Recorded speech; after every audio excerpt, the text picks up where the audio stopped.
मेरे प्यारे दिल्ली वासियों, मेरे प्यारे भारतवासियों, आज हम आपके सामने चर्चा करेंगे कि इस देश की सबसे मजबूत जेल कौन सी है और सबसे मजबूत हथकड़ी कौन सी है। मैंने साथियों इस बारे के अंदर पिछले 15-20 साल में लगातार गहन रिसर्च करी और पिछले इस 50 दिन के लॉकडाउन में लगभग 1000 लोगों से टेलीफोन पे संपर्क किया, जिसमें बहुत सारे कानूनी अधिवक्ता थे, सरकारी कर्मचारी थे, कुछ पॉलिटिशियंस थे और बहुत सारे जनता के नुमाइंदे थे। और मैंने उनसे, और कुछ क्रिमिनल्स भी थे जो किसी ना किसी वजह से किसी झूठे या सच्चे अपराध के अंदर सजा काट रहे हैं या किसी ना किसी वजह से आज कानून के कटघरे में हैं। और जब मैंने इन लोगों से और इनके रिश्तेदारों से, परिवारों से फ़ोन पे जानकारी हासिल करने का प्रयास किया, तो मैंने ये माना कि जो आज तक आप फिल्मों में देखते हो कि एक बड़ी सी जेल होती है, दिल्ली के अंदर तिहाड़ जेल है, रोहनी जेल है, मंडोली जेल है, भारत की लगभग हर स्टेट के अंदर कुछ जेलें बनी हुई हैं जिनके अंदर लोगों को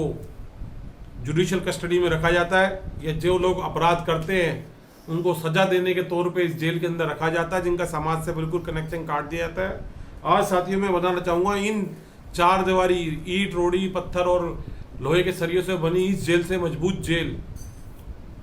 जो होती है और जो उसके पहरेदार होते हैं, आज मैं उसके बारे में बताऊंगा। और इस मजबूत हथकड़ी के इस शब्दावली में सबसे बड़ी मजबूत जेल इस देश के अंदर एक समाज है। जब कोई भी व्यक्ति इस पृथ्वी के अंदर जन्म लेता है तो उसको एक समाज मिलता है,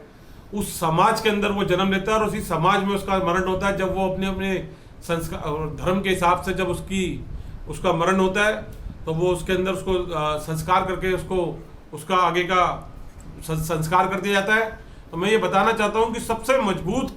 जेल इस देश का समाज है, जिससे कभी कोई नहीं भाग सकता। और सबसे मजबूत पहरेदार इस जेल के हमारे रिश्तेदार हैं, हमारे माँ बाप, भाई बहन, दोस्त, बीवी, बच्चा,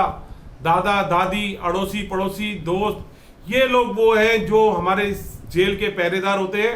जिंदगी में कोई भी आदमी इस जेल से छोड़ के नहीं भाग सकता और इस जेल के ऊपर कभी कोई ताला नहीं होता,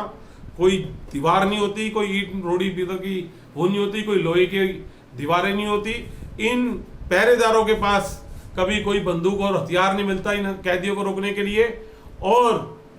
साथियों मैं बताना चाहूँगा, इनके पास कभी कोई ऐसी हथकड़ी नहीं होती, क्योंकि ये जो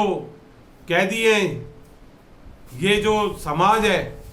इसके अंदर हथकड़ी हमारे रिश्ते और वो एहसास है जो हमारे को जन्म से और मरण तक के बीच में हमारे माँ बाप, भाई बहन, समाज, दोस्त, रिश्तेदारों से मिलते हैं। ये रिश्ते, नाते और एहसास एक हथकड़ी का काम करते हैं जो कभी भी हमारे को इस समाज से भागने नहीं देते। तो ये 3 चीजें आज मैंने आपको बताई है अपनी रिसर्च के तौर पर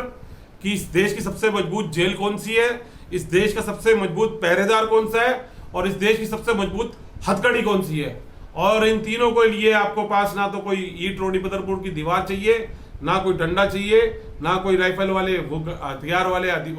पहरेदार चाहिए, ना कोई लोहे की बनी हुई कोई हथकड़ी चाहिए। इसके लिए एक भावना चाहिए जो इसका स्ट्रक्चर हमारे समाज ने दी है। मैं चाहूँगा कि अगर आज इस शब्दावली को सुनने के बाद अगर आप मेरे विचारों से सहमत हो तो मैं इस शब्दावली को आज मैं अपने रोहनी कोर्ट बार एसोसिएशन के अधिवक्ताओं के चरणों में अर्पित करूँगा और इस देश की जनता के भी चरणों में अर्पित करूँगा। और आप सबसे प्रार्थना करूंगा कि अगर आप मेरी इन तीनों बातों से सहमत हो तो इसको लाइक, शेयर, सब्सक्राइब जरूर करना, ताकि 130 करोड़ भारतीयों तक ये विचार पहुंच सके और उन सरकारों तक भी ये बात पहुंच सके, उन कमरों तक जो आज तक इस देश के अंदर ये बात नहीं समझ पाए कि इस देश की सबसे बड़ी जेल कौन सी है, सबसे बड़े पहरेदार कौन से हैं और सबसे बड़ी हथकड़ी कौन सी है। और इसके लिए किसी कानून की जरूरत नहीं है, जो भावनाओं, एहसास और रिश्तों से बनती है। इसी के साथ मैं शब्दावली को विराम देता हूँ। जस्टिस क्रांति जिंदाबाद।